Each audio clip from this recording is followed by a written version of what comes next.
Estamos de volta com o programa Primeiros Passos, hoje tratando da amizade na infância. Olha, se o seu filho é muito tímido, não se preocupe, faz parte da idade e há formas de você ajudá-lo. Pois é, e quem sabe adotar aí algum esporte, uma prática em grupo, pode ser uma boa saída para auxiliar a sociabilização do seu filho. Veja aí. As crianças estão sempre dispostas a realizarem tarefas em grupo. Essa turminha aí está se preparando para a cantata de Natal da escola.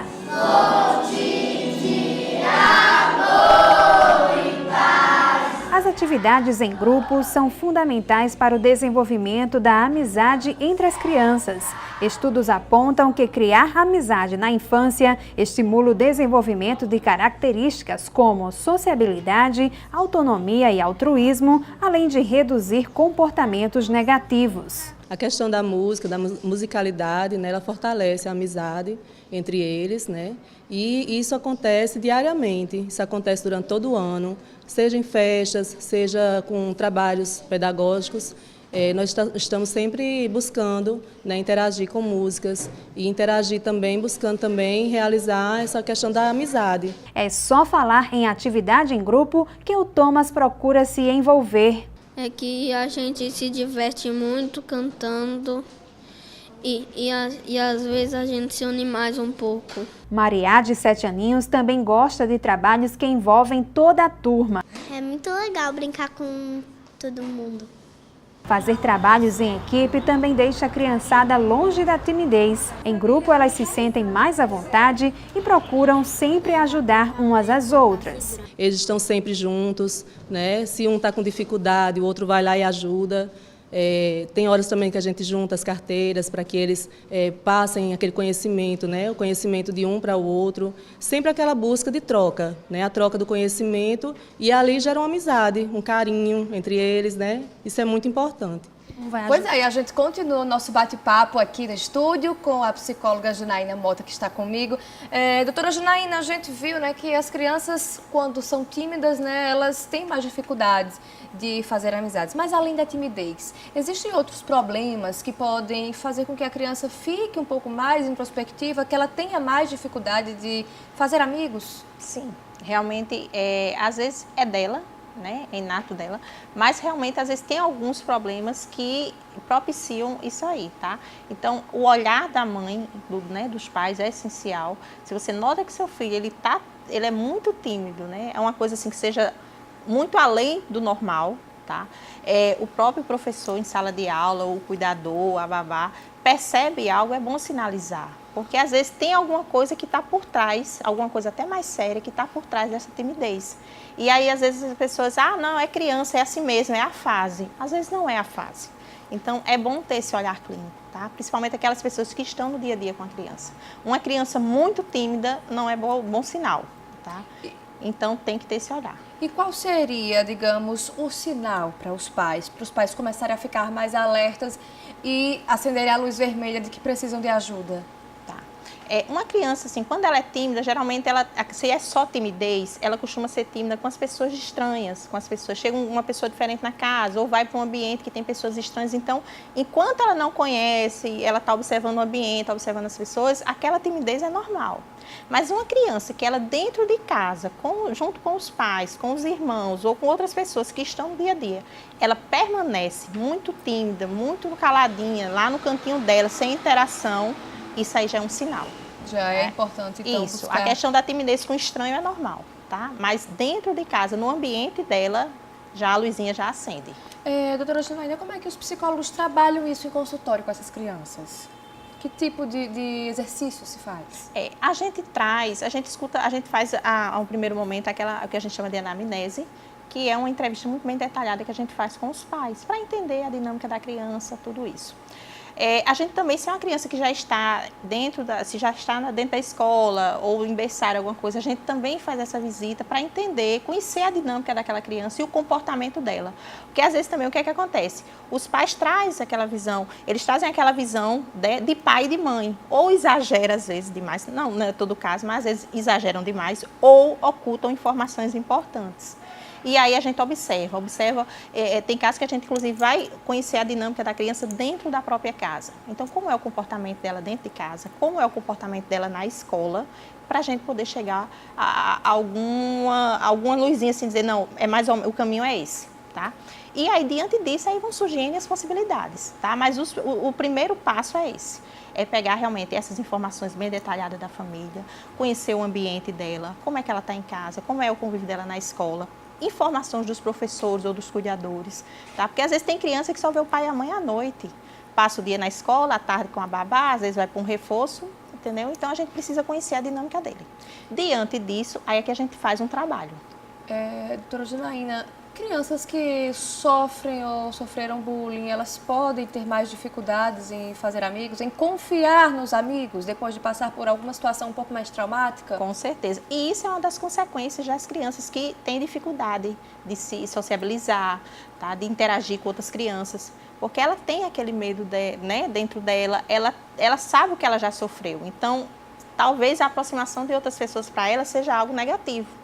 Por isso que a gente diz, às vezes por trás de uma criança muito fechada, muito tímida, tem um problema maior. Às vezes ela está passando por um bullying ou algo pior ou parecido e não diz, não tem essa abertura, não tem essa coragem para dizer. Então precisa ter esse olhar clínico do professor, dos pais, do cuidador. Pois é, a gente tocou no assunto importante, que é a própria questão do bullying, que realmente acaba sendo um problema vivenciado pelas amizades na infância, na adolescência. E, inclusive, a gente já tratou também desse assunto aqui no programa, mas é um ponto bastante delicado, né? Uma criança, quando sofre bullying, realmente ela já fica um pouco mais fragilizada, né? Isso. E, assim, elas podem demonstrar de forma diferente. Eu posso ter a mesma situação e reações diferentes. Eu posso ter uma criança que sofreu bullying e se fechou, ficou uma criança, né, tímida, retraída, isolada, como eu posso ter uma criança totalmente agressiva, que ela vai querer morder, que ela vai querer apertar, que ela vai querer machucar. É uma forma dela colocar para fora aquele sofrimento que ela passou. Pois é, e quando ela passa por uma situação dessas, né, de bullying, de agressão, os pais muitas vezes acabam se envolvendo até mais do que deviam, ou mesmo se envolvendo, devem se envolver, mas talvez tomando medidas que não deveriam, que até agravam um pouco mais a situação. Qual deve ser o comportamento dos pais perante um problema como o bullying, por exemplo? Da criança, a gente fala no caso da vítima, a criança que é vítima. Tá. Olha só, a gente tem aí vários contextos, né? A gente tem o papel do pai, como realmente pai, aquele que protege, aquele que cuida, mas a gente também tem que ver todas as nuances desse processo, né?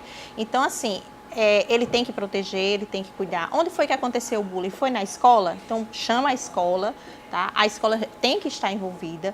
Quem foi a criança? Chama os pais dessa outra criança, tá? Uma coisa a gente vê um bullying para uma criança de 3, 4 anos, o tratamento é diferente quando é uma coisa maior, quando já são adolescentes, 10, 11, 12 anos, porque às vezes as próprias crianças terminam se envolvendo e brigando e fazem aquele auê todo, e às vezes o pai quer tomar a dor porque bateu no meu filho, eu vou bater, mas não é por aí o caminho, tá? Então, primeira coisa, e às vezes esse comportamento termina também piorando a situação, porque aí o filho vai se achar culpado, né? Tipo, passei por tudo isso, ainda estou envolvendo meu pai nisso, né? Minha mãe nisso. Então, assim, o primeiro momento é chama o filho, o que é que está acontecendo?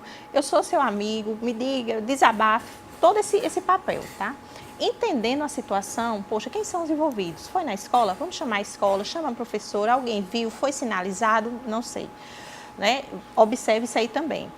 E, por fim, não menos importante, mas também tem que ser inserido a família dessa outra criança, tá? Ela tem que estar envolvida, porque às vezes o filho dela, dessa família, está causando esse mal ao outro, mas ele já vem vivenciando isso também.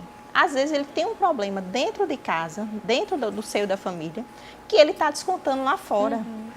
Então, realmente é um trabalho coletivo. Coletivo, e aí entra a escola, entra a família, entra todos que estão envolvidos nesse contexto. E essa amizade, ela pode ser restabelecida? Pode, principalmente quando é na infância, porque às vezes as coisas acontecem de maneira não maliciosa, mas às vezes como uma válvula de escape. Aquela criança, ela quer se livrar daquele sofrimento de alguma forma, tá? Então, em muitos casos acontece, às vezes é como eu digo, às vezes quem está causando, né, o bullying, ele já vem com algum problema.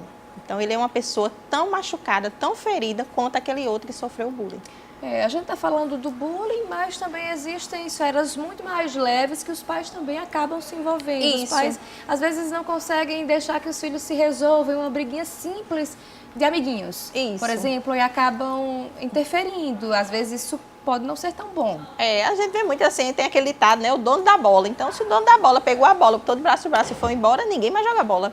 Aí tem pai que, né, quer fazer aquilo. Meu filho foi excluído. Não, ele foi excluído, gente. Então, vamos providenciar a bola reserva? Se o dono da bola reserva levou, né? Uma então, segunda alternativa. Vamos ter outra bola reserva e aí vai. Eu acho que assim, o mundo em si hoje, ele está muito intolerante. E as crianças já estão crescendo no meio dessa intolerância. Então, nós como pai, como educadores, como cuidadores, a gente tem que começar por nós essa mudança, né? Vamos repensar, né, nossa maneira de ver o mundo, de ver as coisas, né? Vamos ter um pouquinho mais de paciência, um pouquinho mais de tolerância, se colocar no lugar do outro. Porque a criança, ele cresce, ele faz as coisas pelo exemplo. Então, se eu tenho um pai, que eu vejo que meu pai ele é tolerante, que meu pai escuta, que meu pai se coloca no lugar do outro, se preocupa com o outro, eu vou agir da mesma forma. Mas se eu tenho um pai que é extremamente explosivo, que quer brigar por tudo, que olha para o próprio umbigo, eu vou ser do mesmo jeito. Porque as crianças visualizam os pais como seus heróis, né? Então, é o espelho.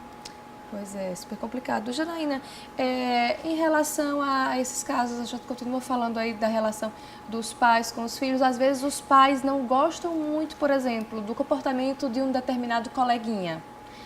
Os pais de imediato pensam, por exemplo, em tentar evitar o contato do filho com aquele coleguinha. Seria a melhor solução ou existem outras possibilidades menos dolorosas? Eu acho que a questão da evitação é o último caso. Tá? Seria uma fuga do problema, talvez? Eu acho que tem que tentar entender o porquê daquele comportamento. Porque hoje a gente vê, nós somos pessoas diferentes, as crianças crescem em ambientes diferentes, as famílias, cada uma tem a sua dinâmica familiar, né? Hoje em dia você vê que cada um tem o seu modo de viver. Então, a questão de você pré-julgar o comportamento do outro é muito complicado. Então, primeiro observa o porquê que aquela criança está agindo assim, o porquê daquele comportamento. Se é algo extremamente complicado, extremamente, né, gritante, que você vê que vai contra todos os seus conceitos, o que você acha que é aceitável dentro da sociedade, aí você chama seu filho, olha, isso não é certo. Mostrando então para ele que não é um exemplo legal de ser seguido. A ser seguido, porque também não é justo, porque tem pai que diz, olha, eu não quero mais que você nem fale com fulano, nem dê bom dia a fulano, isso não existe. Porque o que é proibido é desejado. Então vai despertar a curiosidade do próprio filho, poxa, por que meu pai não quer que fulano? E aí, esse amiguinho, ele é arrodeado de outros amigos, então às vezes ele é o cara do momento. Então, poxa, meu pai me excluiu, né? Ele me evitou, me proibiu de estar com fulano, mas todo mundo gosta dele. Então, alguma coisa errada tem, né? Então, é a questão de você realmente entender aquele comportamento e começar a orientar teu filho. O que é certo, o que é errado. Não é um exemplo a seguir, mas continue, converse com ele, né? Tenha um bom relacionamento com ele, mas não se espelhe. Veja outros exemplos, tá? Agora, claro, tem aqueles comportamentos que realmente não tem como tolerar.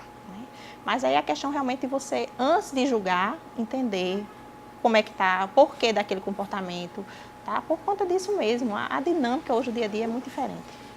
Doutora Janaína, a gente não tem como falar em amizade na infância e não falar da aceitação, né? Hoje, a gente vive no mundo, nós somos diferentes, existem pessoas diferentes da gente e a gente precisa respeitar toda essa diversidade. Mas, então, as crianças estão inseridas em escolas e essas escolas também recebem outras crianças que têm necessidades especiais, que são deficientes, que têm problemas de saúde. Então, como é que deve ser o trabalho da amizade com essas crianças que não são tão iguais a eles, perante as crianças, perante eles? Olha só, por incrível que pareça, a amizade entre eles, a aceitação entre eles é muito maior do que com relação aos adultos. Então, assim, eu tive a oportunidade de fazer alguns trabalhos em escolas e a gente vê como eles são benquistos. Assim, a amizade entre eles não vai ser uma dificuldade no andar, não vai ser uma cadeira de roda, não vai ser um trejeito, não vai ser nada disso que vai impedir ou interferir aquela amizade. Pelo contrário, o senso de cuidado deles, desperta entre eles assim, um sentimento muito de proteção, de cuidado mesmo. A gente não vê preconceito, a gente não vê aquele olhar diferente, aquela coisa do deboche. Entre as crianças, não. Então elas trabalham muito melhor a inclusão que os próprios adultos. Com certeza. Eles dão lição em qualquer adulto. Quem tiver a oportunidade de conhecer um trabalho desse, ele é muito bonito, assim, e você olha assim, quem tem, assim, está perdendo ou está com pouca esperança em acreditar no ser humano, né, diante de tudo que a gente vivencia, quando você tem a oportunidade de vivenciar esse momento né, de inclusão, de crianças diferentes, vivendo do mesmo jeito, você vê que, tipo assim, existe jeito para o mundo, entendeu? É uma lição muito grande de vida, de amor ao próximo, de cuidado com o próximo. Pois é, e finalmente, as grandes amizades podem surgir na infância? Com certeza, e perduram assim pelo resto da vida. Hoje em dia a gente vê menos, mas antigamente você via amigos que se conheceram lá atrás na infância, que fizeram um colegial todos juntos, que fizeram faculdade juntos, casaram, tiveram seus filhos e continuam amigos. Isso é uma coisa muito bonita de ver. A gente não vê com tanta intensidade como a gente viu alguns anos atrás, mas existe. E pode ter certeza que são amizades verdadeiras e que vão durar por muito e muito tempo. E os pais também devem ficar em cima e incentivar um pouco com a que certeza. Os filhos levem essa amizade para frente, durem com essa amizade. Isso. E às vezes acontece que os pais terminam ficando amigos. Então, assim, passa a geração, entra a geração e as amizades continuam, viram aquele círculo familiar. Então, meu pai, eu sou amiga sua, meus pais foram, né, nossos pais foram amigos, nossas filhas vão ser amigas, e isso vai de geração para geração. Ok, doutora Janaína, obrigada pela sua participação, pela entrevista, pelos esclarecimentos. Tenho certeza que ajudou bastante. Eu que agradeço. Obrigada a você de casa pela companhia. Espero que o programa Primeiros Passos tenha te ajudado a seu filho, ajudado a você compreender um pouco mais esse universo que é a amizade na infância. E não esqueça que semana que vem a gente tem um encontro marcado aqui na TV Assembleia. Então, até lá!